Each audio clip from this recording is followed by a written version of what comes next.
수요일 전문성과 현장성이 살아있는 고품격 하이 퀄리티 범죄 수사 토크를 지향하는 시간이죠. 아는 경찰 시작하겠습니다. 배상훈 전 서울경찰청 범죄심리 분석관 나오셨습니다. 안녕하십니까? 안녕하세요. 김은배 전 서울경찰청 국제범죄수사팀장 함께하십니다. 안녕하십니까? 안녕하십니까? 충남 천안의 한 아파트 지하 주차장에서 출장 세차를 했는데 이 세차 차량에서 폭발 사고가 일어나서 지하 주차장에 있던 차량 600여 대를 파손시킨 사건이 벌어졌습니다. 처음에는 뭐 출장 세차 폭발 사고라 그래서 뭐 한두 대 정도라고 생각을 했었는데 영상을 보니까 규모가 어마어마하더군요. 예, 사실 지하나 건물 내에서 발생하는 불은 눈 깜짝할 사이가 많습니다. 바로 불이 나고 이게 폐쇄된 구간이기 때문에 금방 불이 나거든요. 네. CCTV 영상을 보신 분도 그렇겠지만은 이게 깜빡 그냥 뭔가 움찔하면은 사실은 피난할 시간이 없거든요. 네.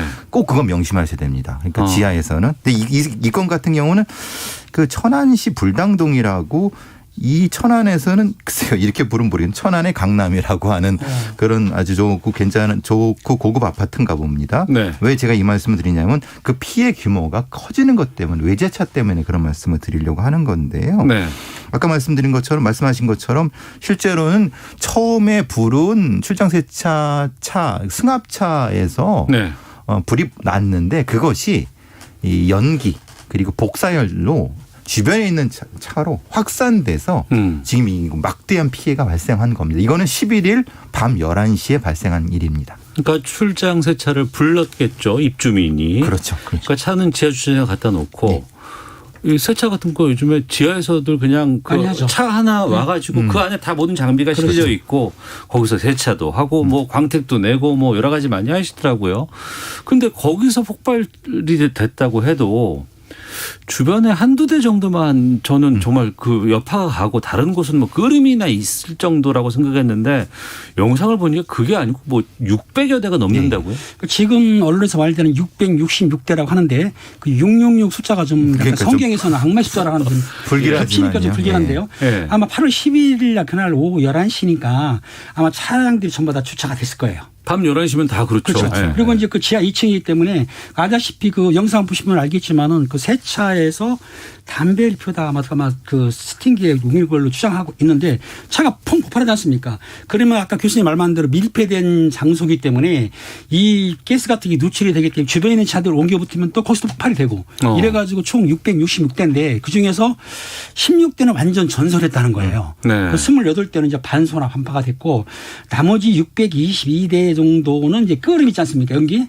그러니까 지하 2층에서 하니까 연기가 위로 올라가잖아요. 그러니까 지하 1층에 있던 것들도 끄림에 끌린 거예요. 그러다 보니까 이게 666대라는 뭐 초유의 일이죠. 이렇게 많은 지하 차가 2층에 주차된 차량 말고도 그 위에 지하 1층까지도 연기가 그렇죠. 계속 퍼지니까. 물론 이걸 그 당시에 뭐 3시간 만에 진화했다고 하지만 더 오래 끌었으면 큰일 날 뻔했지만 일단 3시간 만에 빨리 진화는 했지만 그 기간 내에 주차했던 차들이 피해가 많이 입었던 그러니까 거죠. 지금 이게 한 두세 가지, 서너 가지 정도의 일단 시스템적 문제가 발생하는 거는 첫 번째, 스팀 세차기에 왜 가연성 가스를 싣고 다니느냐.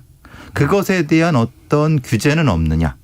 승합차 내에서 폭발하거나 아니면은 가연성 있는 거를 거기다 싣고 다니는데 그거를 또 지하 주차장에 세워놓고 무슨 작업을 하는 과정에서 이분이 흡연을 했어요. 그러니까 이 두세 가지가 뭔가 이게 규제를 해야 되는데 안 한 것 같다는 느낌. 왜냐하면 담뱃불을 붙여갖고 했는데 그게 퐁 했다는 얘기예요. 사실 그러기가 이상하잖아요. 보통 차에 그럴 수가 없잖아요. 그렇죠. 그런데 그 스팀 세차기 자체에 가스를 쓰나 봅니다. 고압으로. 고압으로 할 때는 뭐 여러 가지 뭐 전기라든가 발전기 같은 걸 쓰는 게 아니고 LP 가스통을 쓴단 말이에요. 그러니까 LP 가스통이 저기 있더라고요. 그게 다 전소됐어요. 그러니까 거기서 펑 하면서 그 승합차가 완전히 탈 동안 연료를 공급해 주는 꼴이 된 겁니다. 그게. 일종의 일종의 분사기 같은 형태가 돼 갖고 그 열이 복사열이라고 하거든요.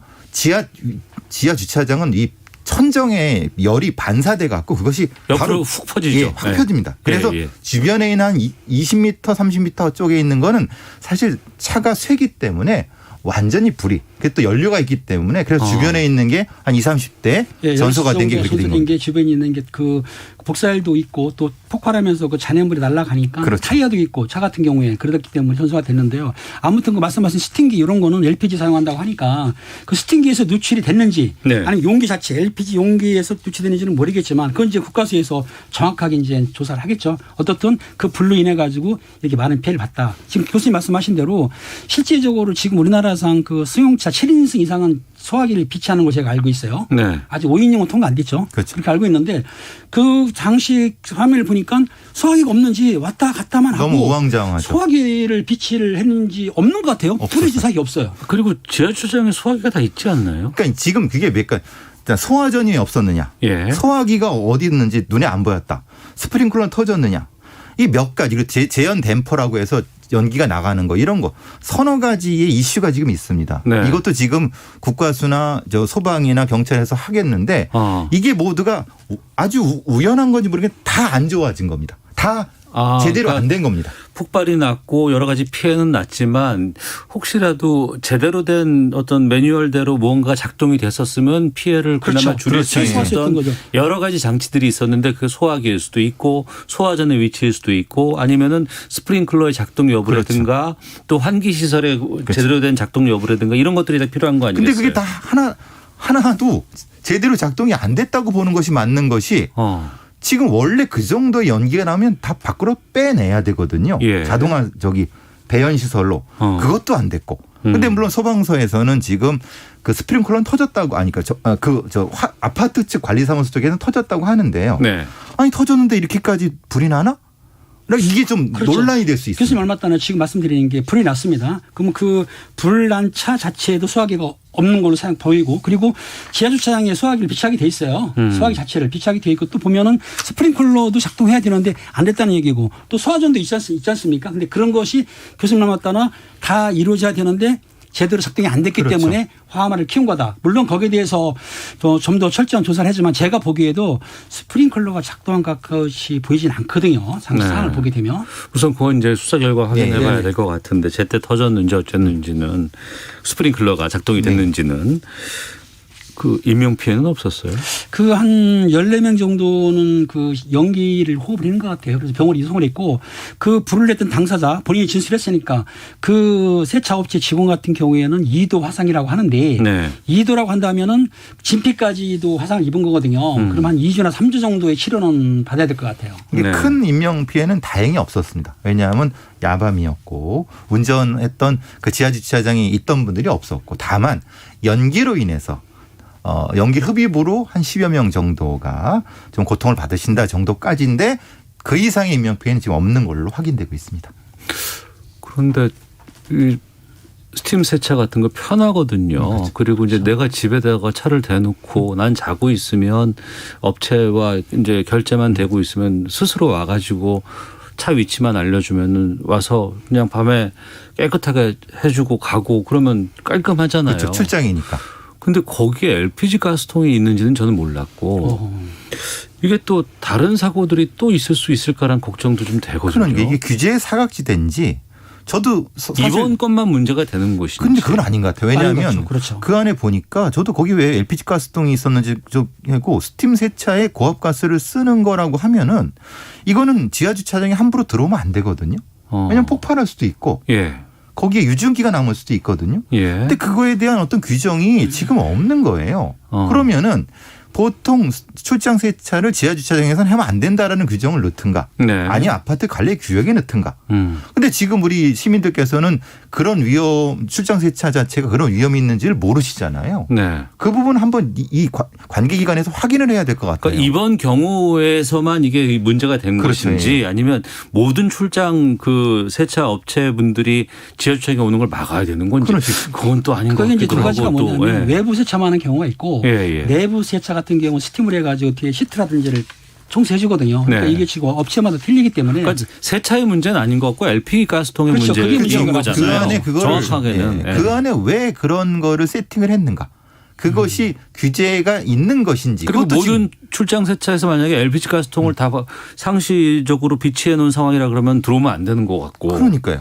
그게 아니고 발전기가 있고 뭐 다른 곳으로 있다 그러면은 그 경우는 또 해당이 안 될 수도 있으니까. 이게 전혀 지금 깜깜이 상태인 것 같아요. 지금. 아직까지 그런 것 같습니다. 비자가 정확치가 않은 거죠. 예. 아. 그러면 아까 600여 대가 넘는 거기다가 뭐 수입차들도 많이 있었다고 하는데. 100대가 넘는다고 합니다. 벤츠가 100대라고 합니다. 거기가 그렇게 좀 뭐라 하나 좀 사시는 분들 아파트라고 주상복합 하거든요. 아파트니까 아마 그런 것 같아요. 그러니까 그 액수가 엄청난 거죠. 이걸 어떻게 처리를 해야 되죠? 일단은 이게? 그 사고를 낸 승합차의 대물은 뭐 한도가 2억밖에 안 된다고 하니까 네. 지금 아주 그냥 엄격히 따지면은 그 스팀 세차 업체가 민사로 그걸 다 물어줘야 되는데 그게 가능하겠냐 이 말이겠습니까? 그 능력 안 될 것 같아요. 그러니까요. 네. 각자의 차들이 자기 차로 어떻게 보상을 받는다 하더라도 자차 보험으로요. 근데 문제 그 사람들은 아무런 것도 없은 상태에서 그걸 할 이유가 없고 그러면 이 세차 업체에 해야 되겠죠. 세차 업체는 기본 영세하기 때문에 이건 불가능하다면 이거 자체가 보상받을 길이 없다 이런 얘기가 지금 소방청에서는 초기 그 재물 피해 상황을 자동차 같은 경우는 10억으로 보고 또 부동산 아니면 벽 같은 게 끌렸으니까 9억으로 봤는데 일부에서는 이게 좀 넘는다는 거 아닙니까? 몇백억 될 수도 있다. 교수님 말씀하신 대로 벤츠라는 고급 차량이 있다고 한다면 이런 차를 수리하는 돈이 많이 들어가거든요. 그러니까 본인이 2억밖에 안 된다고 한다면 그러면 내 차를 세워놨는데 타이에 의해서 내 차를 불탔는데 어떻게 하느냐. 그건 자차 보험을 해결은 됩니다. 그 대신에 그 보험회사가 말씀드린 대로 그 세차 업체한테 그렇죠. 부상권을 신청할 수밖에 없는 거죠. 청구를 하고 네. 그게 안 된다 그러면 그건 이제 보험사가 이제 할 입장이고. 재판 소송해가지고 뭐 받든지 하는 거죠. 자차 보험을 드신 분들은 뭐 다 보상을 못 받더라도 한 60, 70% 정도는 거의 다 아마. 보상 받습니다. 사실. 아 그래요? 네, 원인이 발생했으니까요. 네, 사고 원인자가 나오니까. 예. 근데 이게 규모가 상당할 것 같은데. 그러니까요. 그래서 이게 좀 굉장히 좀 큰 사고다. 네. 그러니까요. 이거 최근에 볼 때에 뭐 한두 차가 한 게 아니고 또 그리고 건물 자체도 어느 뭐 화재가 났다고 한다면 부동산도 손상이 갔기 때문에 아마 제가 알기로는 그 주상복합 아파트라고 한다면 화재보험이라든가 손해배상보험 들긴 들었을 거예요. 일부가. 그걸로 배상을 다 하지는 못하고 어떻든 불낸 사람 그것도 지금 얘기 들어보면 담배를 피우다가 불난 것으로 지금 추정이 되고 있거든요. 예. 과실은 확실하기 때문에 재물손괴 같은 것도 재물손괴도 처벌 받지만은 실화죄로도 만약에 고의성이 없다고 하더라도 불을 냈기 때문에 실화죄로도 입건을 해야 될 것 같아요. 네. 청취자 의견을 좀 소개해드리겠습니다. 8204님께서 스팀 발생을 위해서 소형 스팀 보일러와 가스통이 함께 장착된 것으로 보이네요라는 의견도 주셨거든요. 이런 게 있는지도 좀 확인을 해봐야 될 것 같고 3963님은 우리 아파트는 출장 세차 지난해부터 금지했었습니다. 그렇죠. 그런 데가 있거든요. 예. 하는 데가 있었고 4546님 대한민국은 규제 사각지대가 너무 많습니다라고 문자를 보내주셨는데 이 상황 물론 이제 그 수사 결과가 제대로 나와 봐야 좀 결정이 될 것 같지만 이거 어떻게 봐야 될까요? 그러니까 이게 지금 전체적으로 사고의 원인을 일단 먼저 파악을 해야 되겠지만은 저는 기본적으로 그 스팀 세차의 위험성이 어느 정도인지는 일단 평가를 해야 된다. 근데 그렇다고 해서 그 스팀을 막을 수는 없으니까 그렇죠. 네. 문제는 어느 정도 선에서 그것을 허용할 것인가는 우리 아파트 관리 사무소라든가 아니면 그런 규약을 만들어서 확인을 하는 것이 일단 먼저겠고 지금 이것처럼 불의의 사고로 이제 수백 대가 이렇게 피해를 볼 수 있다는 것을 알게 된다면은 다른 어떤 형태 말하자면 소방시설이나 이런 부분에 대해서도 점검이 좀 있어야 될 것 같거든요. 근데 지금 그게 좀 미비한 그런데 우리 지금 마트 같은데 대형 마트 있잖아요. 네네네. 그런데 가보면은 지하 주차장 2층 3층에 이런 세차장이라든가 아니면 경정비 센터 있어요. 같은 거 네. 있거든요. 네. 그런 데는 또 괜찮은 건지 좀 그런 걱정도 드네요. 그러니까 그런 문제에서 LPG가 쓰게 되면은 휘발유가 또 휘발성이 있기 때문에 조심해야 되는데 어차피 막을 수는 없지 않습니까? 그러면은 관리를 잘해야 되는데 소화기 빛이라든지 아니면 스프링클러 하여튼 화재가 났을 때 진압할 수 있는 장비를 철저히 갖췄는지를 감독 점검을 철저히 해야 되겠죠. 알겠습니다. 수사 결과 나오면 좀 더 다뤄보도록 네. 하겠습니다. 아, 그리고 저희 이 아는 경찰 시간에 많이 다뤘었는데 구미 그 3살 여자아이 사망 사건과 관련해서 재판 결과가 어제 나와서 이거 좀 다뤄보도록 하겠습니다. 외할머니인 줄 알았던 그 석 씨? 예, 성모 씨. 네, 친모가 맞았다고 판결이 나온 거죠. 그렇죠. 지금 쟁점되는 사항은 모두 유죄로 인정된 겁니다. 네. 결국은 과학적인 사실 DNA 분석은 그건 기본적으로 신뢰하는 바. 결국은 쟁점 자체는 그 아이가 있었느냐, 있었다. 그 아이는 어디 갔느냐, 어딘가로 유기됐다. 위성자 약취죄 다 인정이 된 거고 사체 은닉죄도 역시 인정이 된 거고 쟁점 자체는 이 피고인이 주장하는 바 본인은 아이를 낳은 적이 없다. 그렇지만은 재판부에서는 그것은 거짓말이다. 아이를 낳고 유기했지만 어떻게 그리고 아이가 어디 있는지는 확인할 수 없다. 이것이 판결의 전체입니다. 네, 이거 좀 잊고 계신 분들 계실 것 같은데 김우계 팀장께서 좀 정리해 주세요. 그렇습니다. 간단하게 정리하다 보면 2020년 2월 10일경에 구미에서 3세 여아가 사망한 시신으로 발견했습니다. 외할아버지가 신고를 했어요. 경찰이 조사를 해보니까 2020년 8월경에 김모라는 엄마가 친엄마가 자기 재혼한 남성한테 이사를 가면서 어린아이를 홀로 남겨두고 이사를 간 거예요. 그게 네. 이제 2월 10일 발견이 됐어요. 그러니까 조사하다 보면 애기 아빠도 써야 되니까 DNA 검사를 했는데 그 검사를 해보니까 김 씨가 친엄마가 아니고 김 씨의 어머니 즉 외할머니가 친엄마로 나오는 거예요. DNA가. 네. 그래서 경찰에서는 다시 수사를 하다 보니까 그 성모 씨가 이제 외할머니인데 외할머니는 자기는 아이 난 사실이 없다고 주장하고 DNA는 일치가 됐습니다. 그런데 경찰이 조사한 내용은 뭐냐면 2018년 3월 30일부터 4월 8일 사이에 김모 씨도 그 딸도 애를 낳고 그 성모 씨도 아이를 출산한 것으로 알고 있는데 아이를 바꿔치기를 했다는 거예요. 그러니까 성모 씨가 난 아이를 김모 씨 딸로 넘기고 그다음 김모 씨가 난 아이를 교수님이 말한 대로 어디론가 보냈어요. 미성년자를 약취 유인해서 처리한 결과가 모릅니다. 이런 내용으로 재판을 받아가지고 이번에 18년을 선고를 받았던 것이죠. 아니 18년은 아니죠. 18년은 8년이고 8년형이 나왔어요. 김모 씨는 20년 선고를 받았기 때문에 1심이나 물론 항소를 하겠지만은 일단 재판부에서는 본인이 부인을 한다 하더라도 DNA의 기준이 맞다고 봐서 선고를 했던 거죠. 그 아이를 죽게 만든 그 사람은 이제 이미 재판 1심을 받은 갖고 20년형으로 받았고 네. 지금 이분은 저 성목 씨는 그 죄가 아니라 약취유인 어딘가로 빼돌렸다. 그 죄입니다. 그러니까 왜 8년밖에 안 돼? 라고 많은 분들이 의문이었지만 이 기소된 거는 네. 어딘가로 빼돌렸다.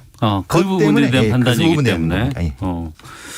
근데 계속해서 DNA 검사라든가 과학적인 결과 같은 것들 들이대도 그런 적 없다, 나은 적 없다라고 계속 주장을 있죠. 했었잖아요. 네네. 근데 이 변호사가 석시 변호사가 키메라 증후군이라는 걸 주장했다고 하는데 이건 배상현 교수님께서 말씀해 주셔야 될 것 같은데 키메라 증후군이 뭐예요? 이게? 우리 그 피라미드 앞에 스핑크스 있지 않습니까? 예. 스핑크스가 대표적인 키메라 뭐 예를 들면 그런 건데요.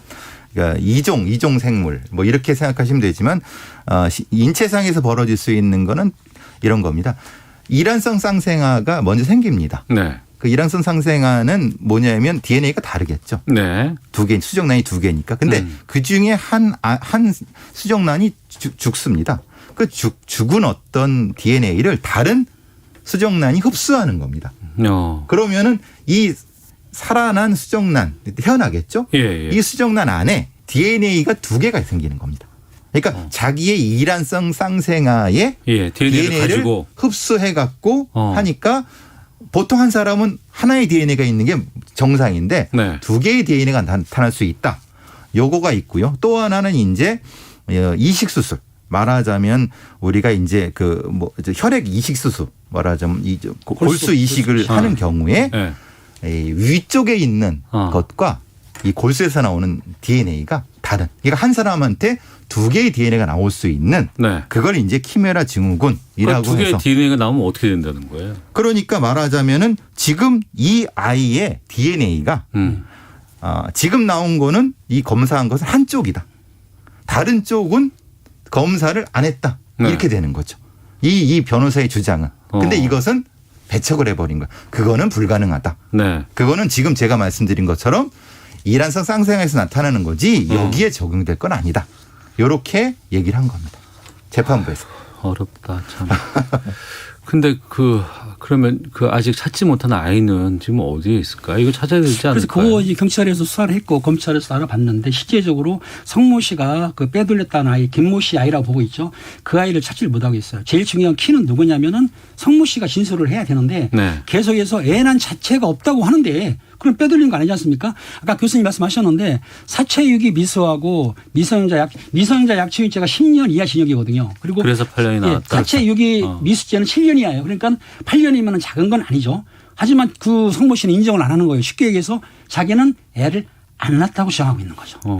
근데 그러니까 그 사람밖에 지금 아는 사람이 없는 겁니다. 그 사람은 성모 씨는 자기는 죽어도. 근데 법원의 판결을 보면은 그 아이는 있는 건 사실이잖아요. 그렇죠. 있는 건 과학적으로는 있는데. 확실한 거죠. 네. 그럼 찾아야 될 거 아니겠습니까? 근데 본인이 얘기하지 않는데. 그러니까 2018년 3월 31일 그쯤에 뭔가 빼돌린 건 맞는데 그거를 벌써 3년 전에 그것을 어떻게 그렇죠. 확인하느냐. 그게 이 수사의 핵심 난점이죠. 난점이네요. 정말. 그렇죠, 난점. 네, 어려운 상황이네요. 알겠습니다. 네, 수요일 아는 경찰 배상훈, 김은배 두 분과 함께 말씀 나누고 있습니다.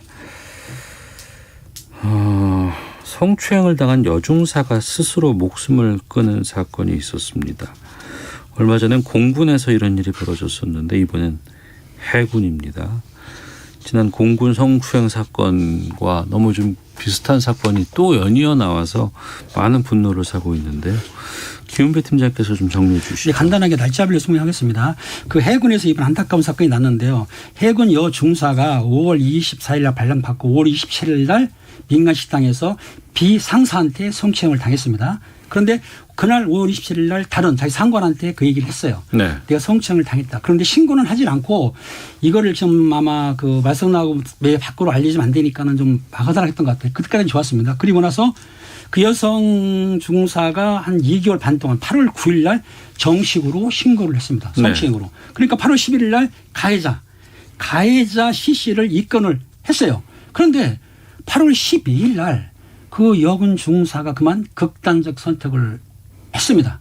그리고 8월 14일 날 그 가해자 그 C 중사에 대해서는 구속영장이 발부됐는데 네. 지금 이 내용을 보게 되면 공군 때 사건이 났지 않습니까? 공군 여중사 그거하고 판박이 아니냐. 어떻게 그 성추행 당한 걸 방치해 가지고 2차 피해가 있었던 거 아니냐. 그래서 사망한 게 아니냐라고 해서 지금 굉장히 언론에서 문제 삼고 있는 거죠.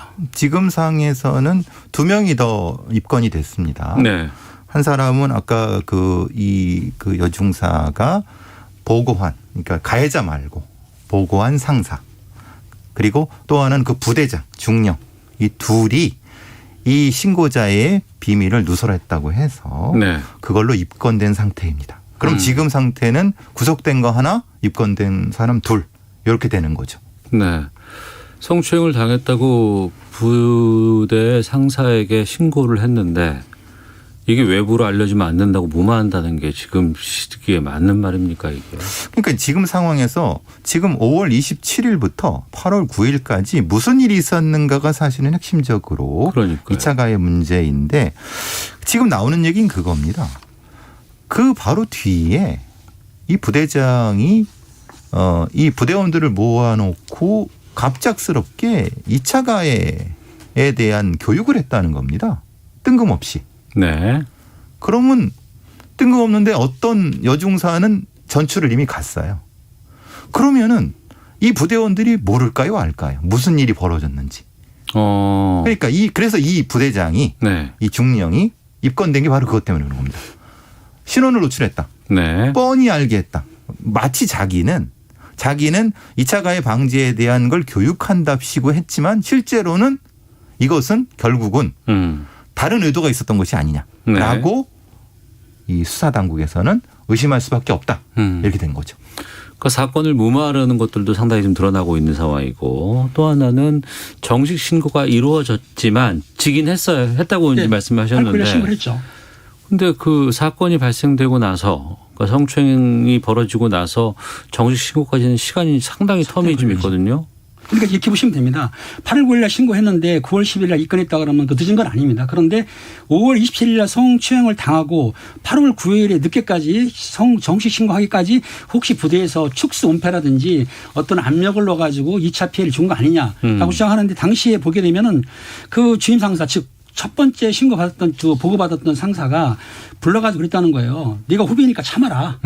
그렇게 말했는데 그 이유는 뭐냐면은 상부에 보고하지 말고 참아라. 왜냐하면은 조직에 해가 끼치니까는 그 피해자가 그 사망하신 분 이렇게 말했다는 거예요. 그런 핑계를 대고 있는데 그리고 중요한 거는 가해자가 사고한다고 만났다고 하는데 이건 확인된 건 아니지만 만났다고 하면서 술을 따르라고 했다는 거예요. 피해자한테. 그리고 술을 안 따니까 또 3년 동안 재수 없어. 이렇게 말했다는 거예요. 일설에는 이거 말이 안 되는 얘기인데 그렇다고 한다면은 이거 2차 피해가 확실하고 오히려 협박을 한 거죠. 그러니까 이게 두 개가 다 안 된 거죠. 왜냐하면 가해자 피해자가 분리가 안 된 거고 가해자한테는 그 상관이 주의만 줬다는 거고요. 예.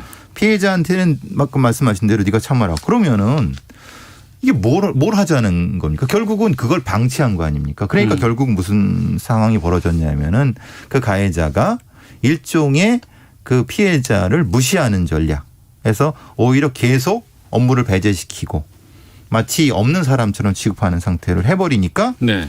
이 피해자가 참지 못하고 결국은 정식 보고하는 상태.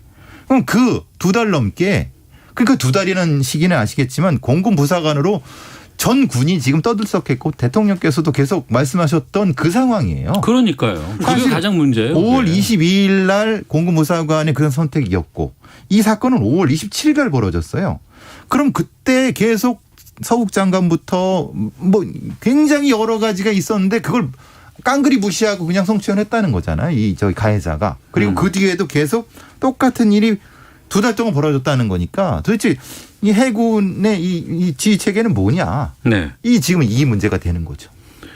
단순히 이제 극단적인 선택을 한 상황뿐만 아니라 그 이전에 있었던 정말 여러 가지 문제점들 그리고 거기서 무마하려고 했던 그런 점들, 의혹들 이런 것들 철저하게 수사를 해야 될 것 같은데 할 수 있을까요? 이제는 못 믿겠어요. 아니 그 해군이나 공군이나 성추행 피해자에 대한 매뉴얼은 다 있어요. 매뉴얼대로 시키면 되지만 전번에 교수님 말씀하신 대로 군대는 폐쇄됐기 때문에 네. 문제가 발생하면은 그거를 까발리거나 확대시키는 것보다는 축소하는 마음은 누구나 있지 않습니까? 그러니까 이 당시에 이 피해자가 그걸 좀 외부에 알리지 말라고 했으니까는 오히려 잘했다 싶으니까 무말로 했던 건 맞는 것 같아요. 그런데 교수님 말씀하신 대로 이거를 분리를 했어야 돼. 가해자 피해자하고. 그렇죠. 그런데 분리를 안 했다는 거. 이게 문제가 됐던 거죠. 거기 시발이 있던 거는 그 여성분이 참으려고 했지만은 계속해서 2차 피해가 오니까 못 참고 극단적 선택을 한 거예요. 근데 이 여중사가 군대 생활 11년 차랍니다. 군대 짬밥이라고 좀 그렇지만 군대밥을 좀 오랫동안 드신 분이라서 네. 경력이 있단 말이에요. 그런데도 이런 피해를 당하고 이런 절차에 대한 부분이 때문에 이렇게 됐다고 하면은 이건 해군이든 공군이든 심각한 문제가 있는 거예요. 이런 궁금증도 좀 드는데, 그러니까 그 공군에서 이제 이 문제가 불거지고 예. 그 전에 그런 일들이 없었을까요? 그리고 그 전에 수년 전에 수십 년까지는 안 간다고 해도 그 과거 그 전에 여러 그 군대 내에서 이런 의혹이라든가 추행이라든가 이런 것들을 그동안 어떻게 처리했을까 싶은 생각이 들기도 하고. 그러니까 그 당시에 그 전에도 있었다 한다면은 이런 식으로 다 무마하고 이러지 않았을까요? 무마했다고 봐야 되죠. 그랬다가 이거 한 건이 터지고 나니까 그거 조심해야 되겠다 이렇게 하고 또 수습하려고 하고 이러지 않았을 거라는 좀 생각이 들죠. 저는 육군이 더 문제 같아요. 육군은 숫자도 훨씬 많고 이게 기우라고 생각하고 싶습니다, 사실. 철저하게 좀 이거는 좀 조사가 필요할 것 같고 근본적인 대책 나올 때까지는 계속해서 좀 이건 다뤄야 되지 않을까 네네. 싶습니다. 아는 경찰 마치겠습니다. 김은배, 배상훈 두 분과 함께했습니다. 두 분 말씀 고맙습니다. 감사합니다. 감사합니다.